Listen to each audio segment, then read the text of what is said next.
And thank you all for joining us today. We're real honored to have some great leaders in our community join us today to talk about the new rules of customer service.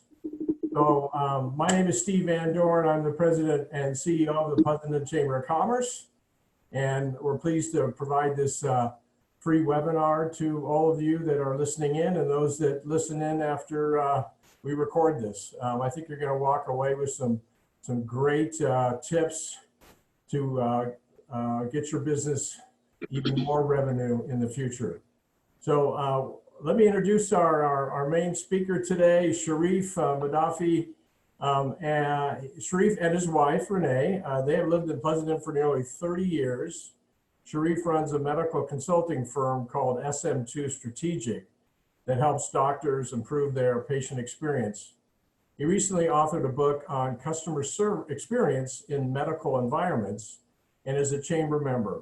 He and I co-chair the city's Economic Vitality Committee, and I've been hearing firsthand his passion for our community and for our local businesses.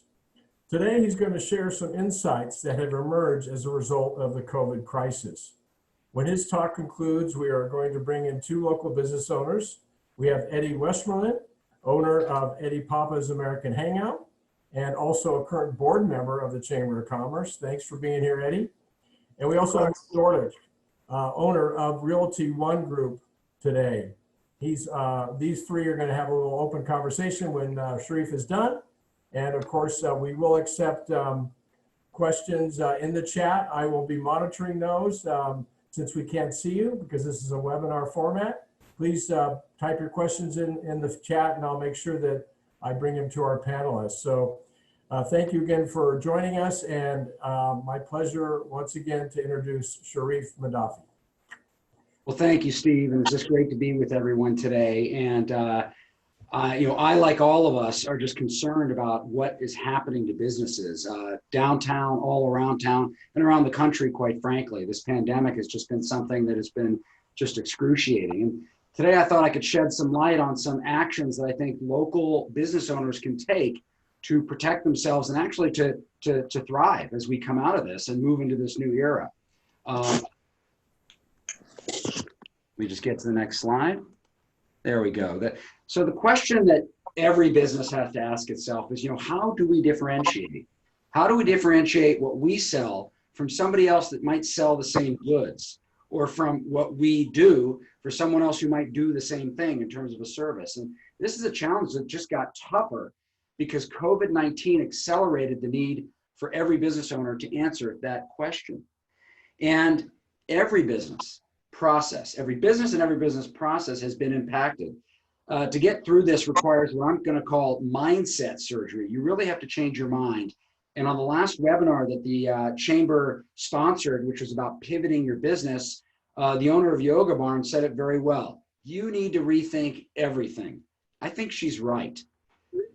So my day job, I spend time, as Steve said, helping doctors understand that their patients are also their customers. And most of us think of going to the doctor's office as a typically poor experience as a customer. But times have changed. Patients are demanding. They're demanding to be treated better. They have more choices. And in my work, what I help doctors realize is that if they will invest in a better patient experience, treating them like customers, they're going to get greater loyalty. They're going to have employees who are more engaged. They're going to experience more joy as a physician, and they're going to probably do better and get more revenue as well. And I wrote a book talking about that called Beyond Bedside Manner. And in the book, this is one of the models I mentioned. This is a 20-year-old model that really talks about the need to shift. If our economy is going to continue to grow, we need to shift from services, which are continually being automated, being commoditized. I mean, a generation ago, most executives like Steve had a secretary. Now Steve has voicemail, right? We used to go into a bank and get money from a teller. Now we just go to an ATM, and we make airline flights. We don't call a travel agent for the most part. We just go online and book the ticket. So the shift to experiences is critical. It is more relevant to the needs of the customers and is a better way to differentiate what you do. The problem that we have, in a nutshell, this is what the world used to be like. If we could just deliver service with a smile, we'd have happy customers and we'd all do well. But times have changed. Look at what we have to deal with today. We're wearing masks. You cannot literally deliver service with a smile because no one can see your smile. So that doesn't cut it anymore, literally or figuratively, and it is absolutely imperative to change. The first rule of 5 that I'm going to share with you is that safety is the new currency. Let me say that again. Safety is the new currency. And you know, the doctors that I work with and doctors all around the country and in hospitals and their offices and surgery centers are facing a big problem. Patients don't want to go. They are just downright afraid. And so they're not getting treatment that they need. And this is a big, big issue because you can understand they don't want to get infected with this pandemic disease. So I want to share with you another local business, the Laser Eye Center of Silicon Valley. Their Pleasanton location is over by Stone Ridge Mall. I work with this group pretty closely. And here is their San Jose facility. I want to show you some things they've done. First, on the front door and on their website right up front is 9 things that the group has gotten together to do that'll keep patients safe and things we do better than we used to do before. This was actually inspired by a sign in the window of Ramen 101 on Main Street. Picture I took just a few weeks ago, shared this with the team at the Laser Center. They said, we need to do the same thing. So props to Ramen 101 for communicating what they were going to do to keep customers safe. If I give you a very quick tour through the Laser Center, you can see there is no waiting room. There really is no reception area beyond the desk where a patient is greeted. All their chairs have been removed. We have the plexiglass guards. We take temperature. We have the antibacterial gel. And we get people right in to a room privately. And we know that room is clean because we use a card system with a green sign. If that room needs to be cleaned, we turn it around and it's a red sign. And even in the room, all staff as well as all patients are wearing masks. Okay, so here's the rule. If safety is the new currency, your customers need to feel safe if you want them to do business with you. It sounds obvious, but I promise you it's not. And those of you who are already open know you've had to take steps. Some of those steps have been mandated by the county, but other steps will allow you to go above and beyond whatever the law says so that you can make people feel safe and comfortable when they're coming into your physical place of business. Rule number 2, some people think, you know, as we come out of this, maybe we should just spend more on advertising to let people know we're open and it's safe to come. And I would tell you, I don't think more advertising is the answer. I think it's not. And the big reason why, if you just look at paid advertising, it's very expensive to do. And it's very hard to measure its effectiveness and often has a very low return on investment. You contrast that with investing time into building your customer experience, really working on it. Low cost out of pocket does require your effort and your focus, but a very high and sustainable return on investment. Additionally, every day, we as Americans are exposed to somewhere between 4,000 and 10,000 ads in the form of what we see on television, billboards, our cell phones. Everywhere we walk, there's an ad. And this number has grown. 10 years ago, this was only 2,000 a day. This number continues to climb as companies seek ways to reach us and literally interrupt our day. You know, at home, we use Comcast, and I love Comcast because of this right there. If we record a show, we can then fast forward through all those yellow sections with the commercials. Same thing with satellite radio. I listen to Sirius all the time. Why? Because I don't want to be listening to ads. So we need to realize that consumers are willing to pay money to be ad-free. So I don't think advertising is really the glorious place that people think it is or that it once was in terms of being able to attract business. The third rule, people pay more for a better experience. And the best way I can illustrate that is first to set it up is with the difference between customer service, which is what you do, the service you perform on behalf of your customer, and customer experience, which is how you do it, how you actually perform the service. And one of the best examples of that is something most of us partake in every day, and that's drinking a cup of coffee. And you can see here what Starbucks has been able to do over 30 plus years is they've gotten something which costs 1 to 2 cents, just a couple pennies at the commodity level, and get us to pay anywhere from $2 to $5 for that. their results over the last 20 years have been astounding. This is from an article that I published earlier this year for eye surgeons. 20 years ago, they were doing $1.7 billion a year in revenue. Last year, they did $26.5 billion. Huge, huge growth. And what's interesting in the chart above is the price of a pound of coffee, Arabica coffee, in terms of their futures, basically stayed flat. It fluctuated, it went down, it went up, but it's still about $1 a pound. So clearly, Starbucks is not in the business of selling coffee. They're selling much, much more than coffee. They are, in fact, creating and staging a coffee drinking experience. And there have been many books written about what they've done, but I think these numbers summarize it very well and really illustrate the point that customer experience is the new high ground for creating value for your customers and for your enterprise. I love what some of our local coffee shops are doing because the premium category did not exist 30 years ago. Starbucks has created a very nice umbrella that allows Inklings to do very well right across the street, Pete's right down the street, and I really like what both businesses have done recently to create a way for us as consumers to get our coffee fix in the morning. Whether it's drive-through or walk up, not going in the store, I think these are wonderful examples of businesses pivoting and adapting to this new reality.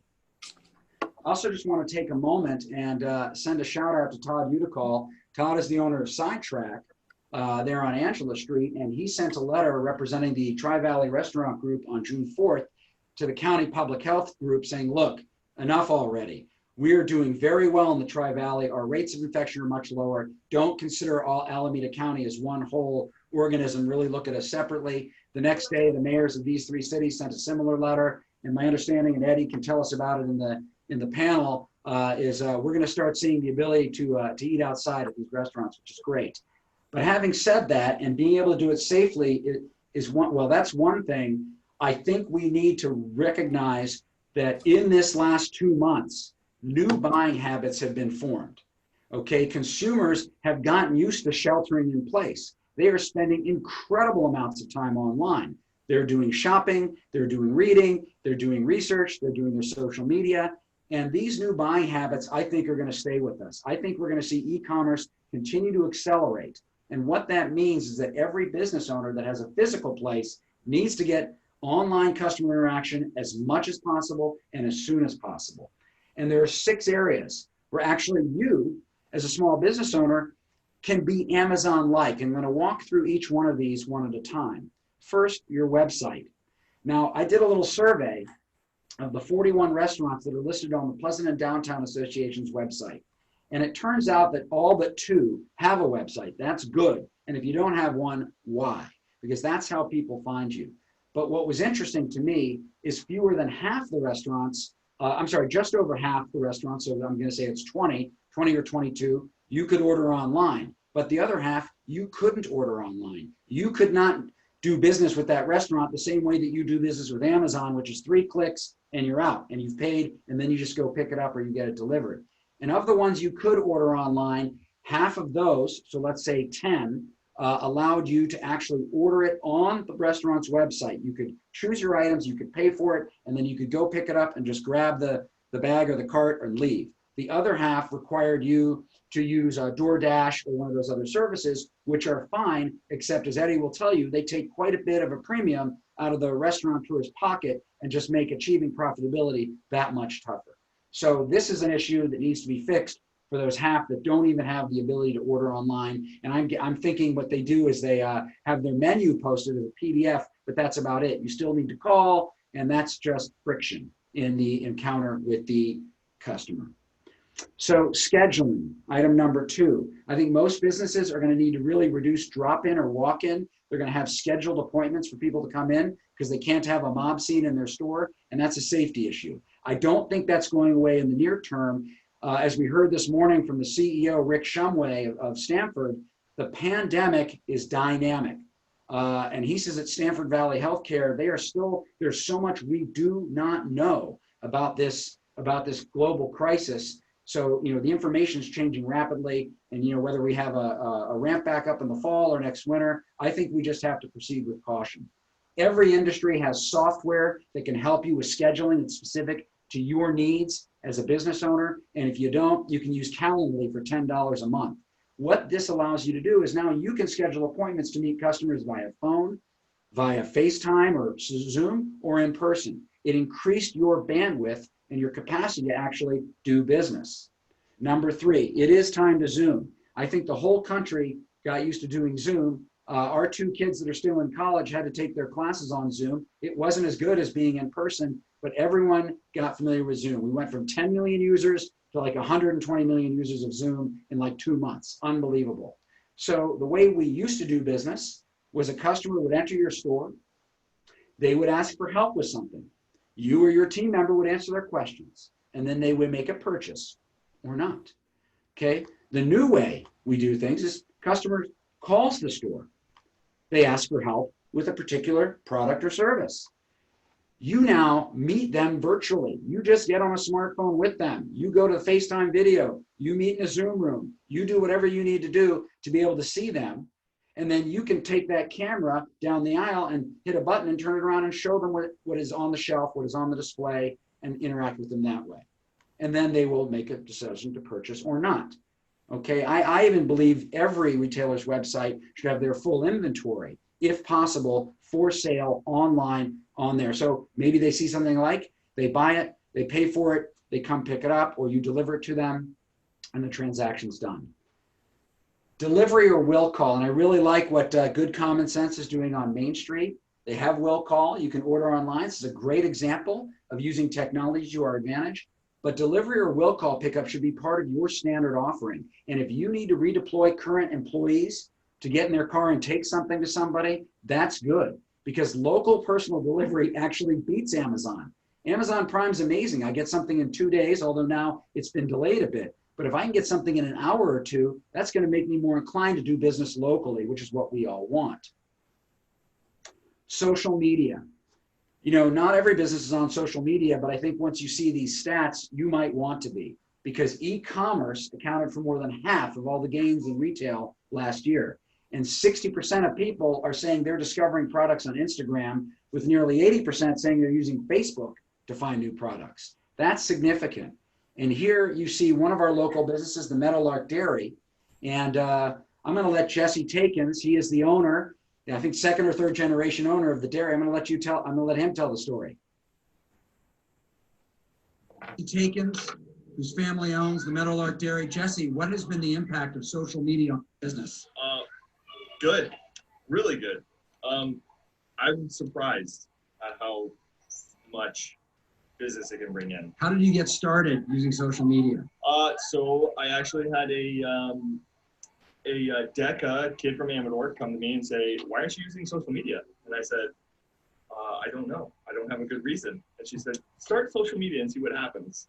A teenage girl to get you started. Yes, for sure. Got it. And can you quantify the impact? How much is revenue up, just typically, since you started social media? Boy, I wish I had a good number. Maybe like 30%. 30% is good. We'll take 30. Awesome. That's amazing. What's the current special flavor? Pistachio, but not today's the last day. So Where are we going next? I think we're going churro. Churro. Look forward to it. Churro it is. Thanks, Jesse. See you, Sheree. So that's Jesse Takins, and he also is a neighbor of mine. So I get to see him every day and say, "What's the flavor today?" But if I was on social media, if I was on Instagram, I'd know what the flavor was, or what the flavor would be. Great business, and over the last year, you noticed last summer and again more recently, they've caused traffic jams downtown. They have lines that can last 30 to 40 minutes just to get an ice cream cone. It's unbelievable. It's all because of social media. And like he said, his business is up 30%. He didn't do anything differently. So that really illustrates the power of what social media can do to earn you fans. And this is something advertising cannot do. Advertising you can pay to get business, but you're going to earn fans through social media. Oh, let me go back. So lastly, membership and events. The key question in the experience economy, or one of them, is how can you make it more than just the goods or services you sell?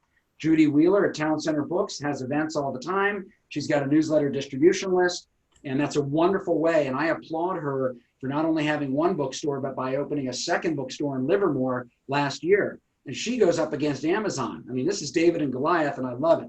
She's got a great retail background and is well suited and understands marketing. And Beer Baron, I became one of the members of their whiskey club, and I spent a few $100s to get this coin that I keep. And this coin entitles me to special events, special whiskey and wine tastings. And it's kind of neat being part of a special club. So I ask you to ask yourself, what can you do in your business to create membership, to create some kind of a club, maybe a little exclusivity, maybe a little cachet? These are important questions as you think about differentiation. The fifth rule and the last rule is that less is more. It's not a mistake. Less is more. And what I mean by that is that you can make your business contactless and touchless. Think about in the restroom having the faucet that comes on automatically when you put your hand under it, or the soap or the towel, without you having to touch a surface. That's just safer. And you should really be striving to make your business better and asking, how can we make the interaction with our customer and the transaction seamless and frictionless? And, you know, for those of you in the restaurant business, there's a company called Presto, a new tech startup that offers a contactless dining kit, and they're giving it away. They're giving it away to restaurants for free. And, you know, this allows you to interact with the customer and have them pay where you're no longer taking the credit card, putting it in the folio, taking it away, bringing it back. All that touching is eliminated. So this is a good example of contactless, touchless, seamless, frictionless. And I think it really, makes the case. And Eddie, you'll tell me why this is either a good or bad idea in a minute. But I'm available if anyone wants to reach out. You can follow me on LinkedIn or Twitter. I have a website where you can learn more about what we're doing with the book. If any of you want to have 30 minutes to brainstorm ideas for your business and how you can improve the experience, just schedule time with me or text me, and I'll be glad to meet with you either virtually, or maybe we'll sit outside at Inklings down the street and have a cup of coffee 6 feet apart. Thanks, Steve. All right. Thank you, Sharif. Good job. Appreciate it. Some great ideas there. And wonderful that you focused on a lot of Pleasanton businesses. Thank you. I thought it was great to hear from everybody, see some good examples of what's working and maybe what's not working. So I'd love to hear from our other panelists, Eddie and Will. What are your thoughts about what Sharif said, and any other thoughts that you have about what you're doing? And why don't we start with you, Eddie? I think Sharif was pretty darn spot on and on all his rules, and they're all things that we need to implement. There's two things that I wanted to add in there. When we talk about safety, the one thing that's not mentioned, but it's critical, is making sure your employees feel safe as well. Especially in my world, I have so many employees with a wide variety of age groups, and I had to sit down with them one-on-one, walk them through all the new procedures, but also show them all the things we're doing to keep them safe from interacting with not only just each other, but the amount of guests that we expect to be coming back in on our patios and hopefully eventually on our dine-in service. The second part about safety is people don't always realize how much safety is required in restaurants as a whole already, from sanitizing surfaces to washing hands to things we do with our employees. So what I'm doing is I'm bringing it into the dining room. I've got sanitizer stations that are going to be set up in my dining rooms and on my patios. I've got timers out there. Timers will go off. Employees will know to go sanitize all high-touch surfaces. And then also I want the guests to see what we're doing. You know, we've added toe and arm openers for all our doors. We've got signage out there. We've added signage into the restrooms. So just making it visible to your guests and then reassuring your employees. And if you have younger employees, I've had a lot of conversations with their parents as well. Great. Thanks, Eddie. Will, have anything to add? I'm sure you do. Oh, sure, absolutely. Well, first of all, you can always take advantage of any situation, just like this. So we went ahead and got some face masks that are logoed with Realty One Group, gives us some identity, and also when our clients see us come on up, they really get a kick out of that. But absolutely, you know, in the real estate business, there have been a lot of new procedures, new protocols and guidelines coming down from county public health. Everything is scheduled by appointment for any showings. There are certain limits for the number of people that can be in a particular, house for showing. So, you know, we do have safety procedures in place, protocols, guidelines, but business maybe as unusual, but certainly business has been very, very strong in the Tri-Valley. The market's been very counterintuitive. The activity has been very strong, and there's a lot of factors for that, but that's another conversation. I mean, one thing that you do see in a service business, and again, restaurants a service business, and Sharif was talking about the medical service business, is that you really have that combination of high tech and high touch. An old concept that you know, came from several publications in the 1980s. But you're looking at exceptional service, but also utilizing technology in the things that we discussed, like scheduling, social media, you know, communicating with clients via FaceTime videos of properties. Virtual tours are now the only way that you can virtually sell a home. So the technology has accelerated as the need has required. But you're also looking at the expectations of clients in a service business. And we touched a little bit on that. Two things really, and we'll go pre-COVID. You know, there were two things that came up in the service business. One of them was what some people have called the trust economy. And that's where the technology really creates a trust between the consumer and the provider. So that technology platform, you know, a rideshare is the great example of that. What's the one thing our parents always told us when we were growing up? Never get in a car with a stranger. What do we do now without hesitation? Get into a car with a stranger because the technology platform provides a level of trust. And then the contact that people expect, as Sharif was pointing out with Amazon, is that there's immediate contact. There's an immediate feedback. And in the service business, I have found that people appreciate that immediate feedback, that immediate response. Now, it may be technology generated, it may be a bot or AI, but that's okay. The important part is the human follow-up, the direct follow-up within that time frame, and keeping that commitment. And now, during this time, there's been a lot of issues that have come up, of course, in a service business. But you get back to the old reliable. You get back to using common sense, respect, and transparency.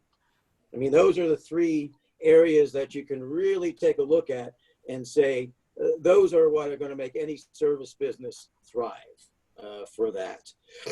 And you know, Sharif was talking about the change. I've got two quotes that I love that talk about that. And one of them is, if we have any Matrix fans out there, if remember in the first Matrix, when Neo is waiting in the waiting room of the Oracle, and there's that one young man who's bending that spoon. And it's interesting because his response is, you know, the spoon doesn't bend, it only bends in your mind. So a lot of what we take a look at when things are changing and there's a lot going on that we have to adapt to, we have to understand that, you know, that adaptation is really in our mind. We need to make that change. And that brings me to my second quote, which I love, from Maya Angelou, a beloved author, activist, poet. She said, if you don't like something, change it. And if you can't change it, change your attitude. And that's what we're seeing right now, is that there are things happening that we need to change our attitude on how to approach clients, how to approach customers, and even how to approach each other. And that's very important to understand, that a lot of getting back to common sense, respect, and transparency in your business, a lot of that has to do with how you change your attitude when you approach not just business, but personal and community relationships.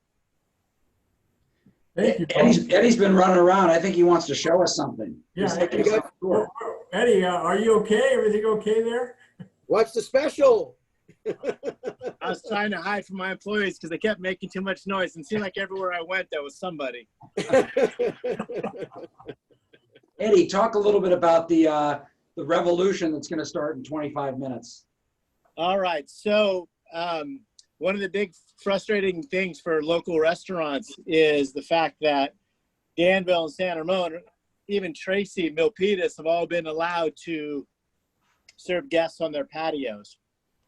And we've not been able to do that. We're still only in a takeout delivery mode, even though all our data, all our science, all our numbers are the same, if not better, than the surrounding areas. So the letter that Todd sent out was the culmination of a group of us getting together and discussing what we can do, how can we make a statement, how can we use our leverage as big employers of the area to make a difference and see if we can get the Tri-Valley to be a sub-region and not part of the county. So we're all going to be posting here in just a little bit, 30 of us, that we will still only be doing takeout and delivery, but we are no longer going to say no to people when they want to sit on our patios. And we're going to allow them to take their food, sit on our patios, enjoy their meal, of course, socially distanced, of course, 6 feet apart, of course, with all the precautions that we put in place. But it's just simply not fair for everyone to leave Pleasanton. You know, the example I posted on social media was you can be on the corner of San Ramon Road and Alcosta, can't have a meal at Mountain Mike's, but you can go directly across the street and get a meal at the Indian restaurant, literally across the street. So, you know, we've got the support of the local mayors, we've got the support of our county supervisors, and we're going to be posting this. And starting tomorrow, you still order your food to go, we'll give it to you to go. But if you walk over to our patio and sit down, we're not going to say no. And the only thing we'll do is we'll clean up after you. So we're pretty excited about it. We don't know what pushback we'll get either from the state via the ABC board or through the county through the health department. But we feel like if we all post the same message, if we just reiterate, all we're doing is letting guests sit on our patios. In some cases, people can they can't sit on our patios, but they can walk 4 feet away and sit down on a street bench and eat their meal. We don't see the difference. Steve, let me ask you, because you're in touch with a bunch of different businesses.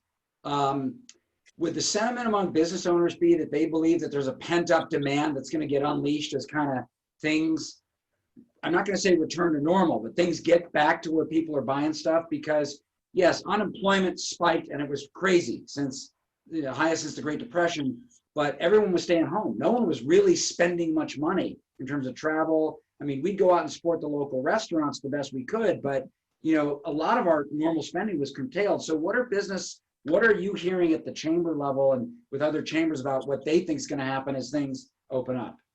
Well, as far as the restaurant segment goes, I mean, just look at what happened to Danville last weekend.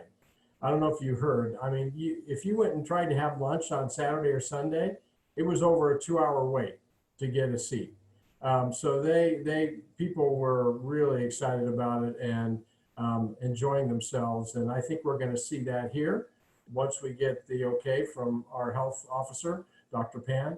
And not only for restaurants, but I think people are looking to get out and do things. Once things get opened up, you'll see that. However, you have people that are still concerned, as you talked about, the safety.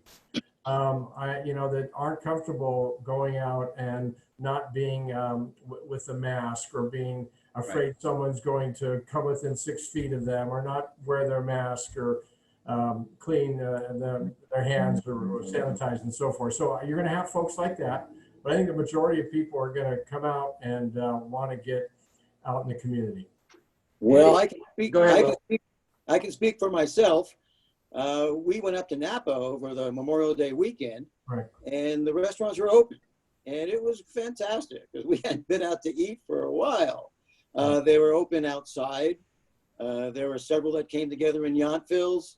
We went to the Calistoga Hotel on their patio area, so it was great. So I think there's a lot of pent up demand, and I think you'll see a lot of people being ready to come out and enjoy that, again, with safe distancing, with with intelligence, with common sense and respect for the other people. But I think you're going to see a lot of people are ready to have a little bit, a night on the town. Eddie, does the safety issue ever go away? Well, I don't think it'll ever go away, to be honest with you. I think most of the procedures that we've elevated are here to stay. And frankly, it's challenged us to rethink how we do everything.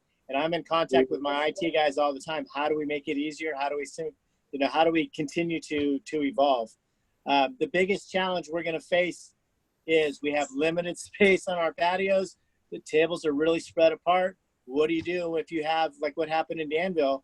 That echoes what happened in Sacramento when those restaurants opened up as well. If there is this pent-up demand, you can't have waiting areas. So are people going to wait in their cars? It's really going to be a challenge. Well, we're facing the same thing, obviously, in medical practices where, they literally have to get rid of the waiting room. And what they're doing temporarily is they're turning the parking lot into a waiting room. But that's not a good solution. That's just transferred the problem outside the front door. And eventually they're going to have to face the music and do what every good manufacturing company has done, which is to get to the root cause of why people wait and attack the problem that way. My understanding is that Presto thing that I showed at the end is that they believe their software and their whole setup creates much better throughput and capacity in your kitchen because it just streamlines communication between the customer ordering, the kitchen delivering, the kitchen making it, food getting delivered, and then the eventual payment. I don't know, Eddie, do you have any comments on that or any experience with Presto or anything similar? You're on mute. You got on mute. Eddie, I muted you. Of course, I go to my office and the fax machine starts ringing. The challenge is automation is improving communication. And the old system where you had tableside service and they bring in the order, they walk back away and they ring it in, it just doesn't work anymore. The whole process is slow. So,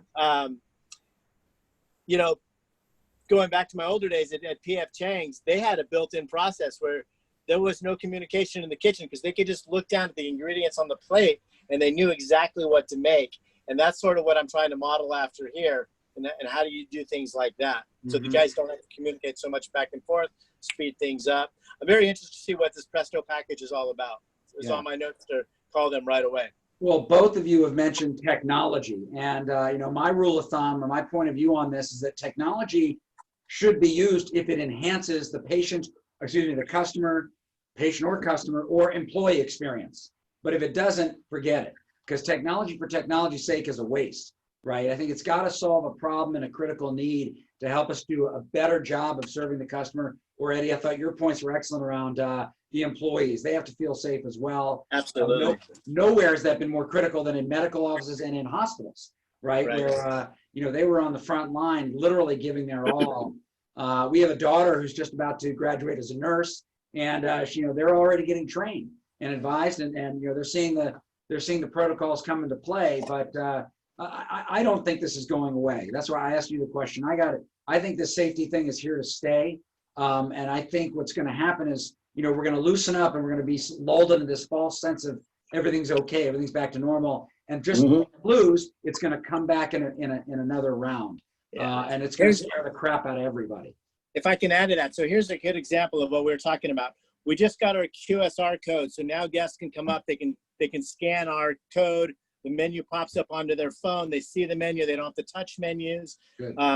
Really cool. But I went back to the guy and I said, how do we take it to the next level where they can actually order from their phone, pay from their phone, and it goes straight into my system so that they don't, how do we take it to that level? Well, you're thinking frictionless, right?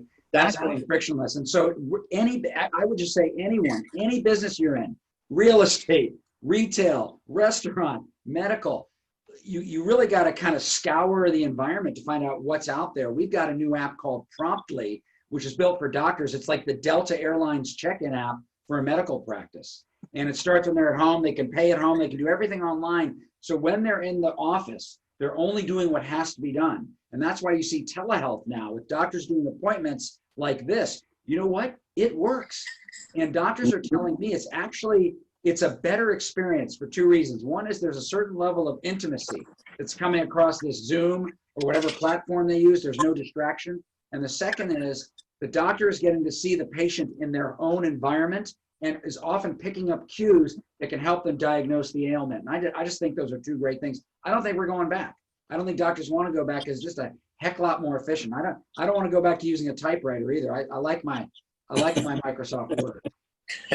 And no, I think that's really important to understand that there are going to be some systemic changes in the way businesses run, and that there's going to be some demand, and it's not necessarily going to be from the customers or the clients. It's going to be from the practitioners, because quite honestly, most of the innovation doesn't come from the customers.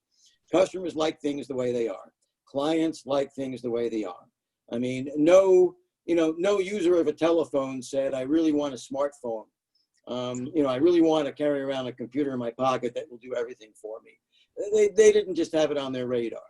So, we are seeing that they're, even in a very multifaceted and complex transaction that includes a lot of different people, a lot of different companies, and a lot of different input, like real estate, we're starting to see some changes. I mean, hopefully electronic signature will be utilized more.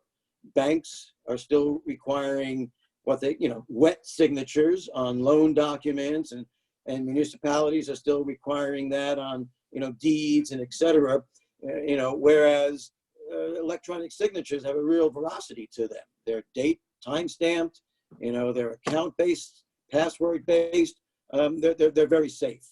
And then just, being able to show properties. As I said, I had a lot of agents with a property I had for sale in Pleasanton that scheduled appointments, not with clients, but to come through and do FaceTime video walks for their clients.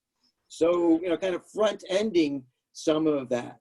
So we're seeing, that was on the cutting edge. Now it's become the norm because there were circumstances that required that to really fast track that kind of technology approach. But, when you're doing a FaceTime walk, there is some personality to it. And you're talking to the client, they're seeing it, there's interaction. So it's not just, staring at a blank screen. There's interaction, and it's personal interaction. So I think you're right, Sharif. There are a lot of things that are going to change, and the practitioners are going to be the ones that kind of push that forward and get it into the business model. Steve, what's going on at the chamber? What's new? What do you want everybody to know about? Well, we are moving forward with some our new program, which has really been popular, is our speed networking program. We're sort of trying to use that as a replacement to actual mixers. And we've been doing that on Thursdays. We're taking a break this week, but we've had over 30 people engage on that. We break everybody up into groups of 2. You get 2 to 3 minutes together, and hopefully you're not fighting at the end of that and everyone's getting along. They make new connections. And we sent everybody a list of emails of who participated, and it's been real successful. So that's kind of the newest thing we're doing. And then of course, we're really excited. In July, we'll be sending out our printed newsletter in the weekly, which we've taken a little break from that, as the weekly has. So we're putting that together as we speak, so we can really talk about some positive things that are happening in our community, which I think we all could use that. So that's going to be the focus of our insert. So let me ask you the question that's been on my mind for about 3 weeks now. Any breaking news on the whole Main Street and opening it up and walking and all that stuff? Well, I don't have anything new to add, other than I know the city's working really hard on it. I think Tiffany's listening in. The Pleasanton Downtown Association's working hard on it. And Eddie may have something to add, but I know things are moving forward. We're just, hopefully we'll hear some more next week at the council meeting. But things are moving in a positive way from what I understand. Right. And I heard there's going to be a concert at the fairgrounds. We're on Main Street and we're open. Yeah, there you go. Yeah, Is there going to be a concert at the fairgrounds this weekend, Steve? yeah. 3 bands, $100. You go per car. So there's still, I guess, selling tickets. I just saw some promotion on social media today. So yeah, it's 3 tribute bands. I know Herb Ritter, I think, was listening. He may have dropped off, but I know his music favorites. He may be going. So yeah, and then I think the drive-in movie theater option sold out, from what I understand. So Great. yeah, exciting, fun stuff. People being really creative. As long as I get my 9 holes in at the fairground golf course before it all starts. Okay. So Eddie, what question for you? Someone asked, what since you're not downtown, what are your thoughts about once you get a chance to serve outside officially? Will you be moving into the parking lot, or how's that going to work? Eddie, did you hear me? Oh, No, you were breaking up, but so I'll tell you what we're doing. We are setting up picnic areas surrounding the restaurant outside of our normal patio areas. Yeah. We will be doing tailgate parties. We will be doing things that'll enable our guests to sit in their social bubbles away from each other, but partake in what we're doing. So we actually did a trial run of it with just my family, and it was a pretty fun experience. It's a parking lot in the center, right attached to the restaurant, and being 6 feet apart, only being able to use outdoor space, you have to use every square inch that you can. Mhm. So the one thing that people need to realize that this is going to be challenging for restaurants. I mean, the distance from the tables back to the restaurant it's a long way. So, if you get those guests that, can I get a soda? Sure. Oh, can I get another glass of water? Oh, can I get a side of ranch? And those 3-4 trips, we're worried about the service model. How can we execute that? How can we take care of that?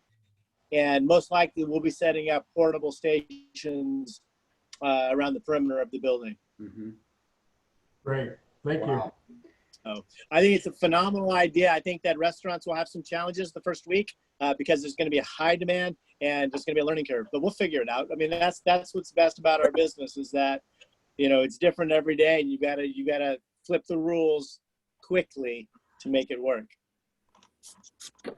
Anything to add, Will and Sharif, and Eddie, before we close things up? I don't have any more questions. Everyone's, not everyone, but most people comment very positively on your comments, so thank you. Anything to close out our webinar today? No, just stay safe and stay healthy. Okay. Yeah. Exactly. And I want to go back to that quote from Moshkin Turanian from Yoga Barn from your last one, where she said, you need to rethink everything. It's worth repeating. I think she's right. And when I hear Eddie talking about the challenges of the picnic tables and the distance, it's just stuff that we would have never thought of. So real world examples, everyone's going to face them. Steve, thanks for inviting us and for putting this on. Yeah, well, we'll have this recording in our Monday update next week, as well as on our website. So please feel free to share with all your friends that couldn't make it today. And thank you all. And as Will said, stay safe and be well. Thank you. Thank you all very much. All right, take care. Take care.